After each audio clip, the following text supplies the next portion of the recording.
So what are some of the key lessons that we can learn? I'll carry on from there, but your theme is how can we help with the financing growth, and where does I'm going to give my comments and divide it into two sections. One is at a macro level.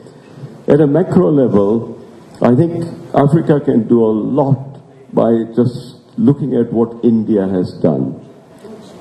I remember a few years ago, the Prime Minister, Narendra Modi, was visiting London, and it was an amazing experience that I had. I was the chair of the London Chamber. It's a very interesting story.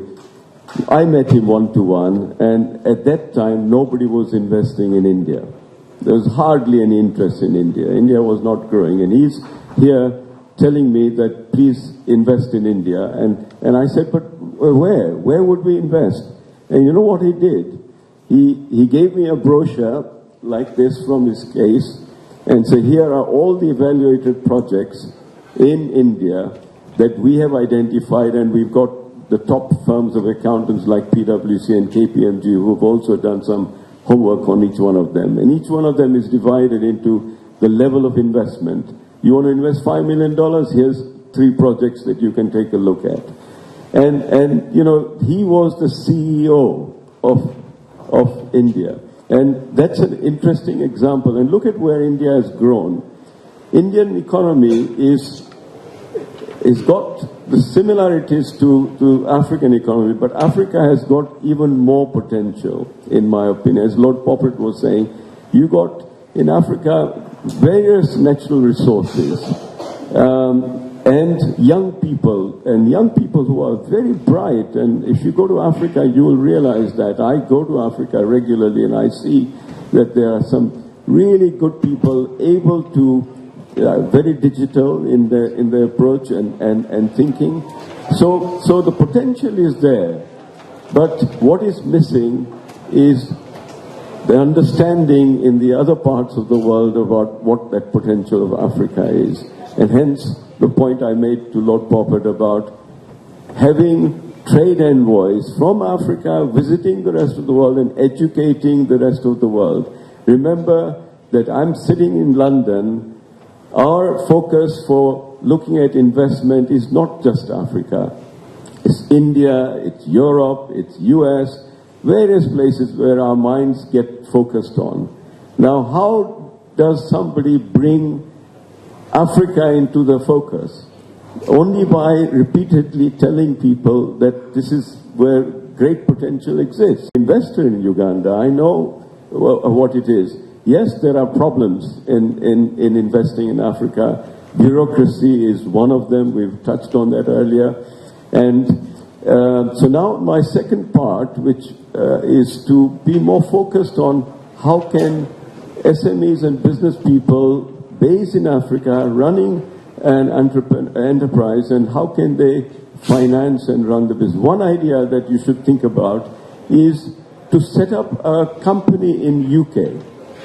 UK companies find it a lot easier to finance, whether their projects are in Africa or anywhere else. But as long as you're based in UK and you've got a presence here, and it's very easy to form a UK company, you know, within a day you can have a company of your own, and it can cost you less than £1,000 per day.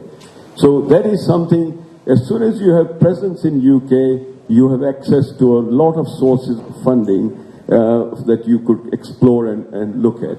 Trade finance is another one. We have gentlemen from Euro Exim Bank. Please raise your hand. There you are. That bank is active in trade finance in between Africa and UK and other parts of the world. I think I can't remember how many countries they have got presence in, but about 100, 200 countries there is a presence of. So there is a way of finance, and what is Africa doing today? Africa is exporting, wants to export agricultural products, other products, and that is where you need trade finance, and trade finance is available. And the third example I must say is we have a giant of a man sitting in this room with us, Sudhir Ruparelia, born Ugandan, came to UK, then went back to Uganda. He's a billionaire in his own right. Now, you ask him, And Sudhir, I'm going to ask you directly, have you raised any money from UK? Have you needed to do it? No, there you are. See, this is an example where if you can be successful in Africa and do really well, and you don't need to be coming out internationally for funding.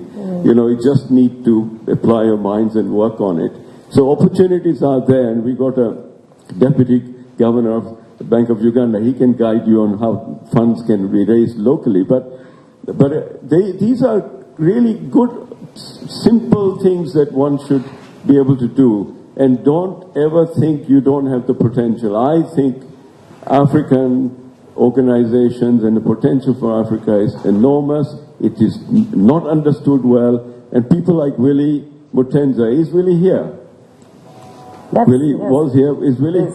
Okay, Willie Mutenza started this kind of initiative to educate people about Uganda and other African potential. And I think this is long may it continue, because this is where we can have more exchange of ideas and thoughts. Absolutely. Thank you very much. Thank you very much.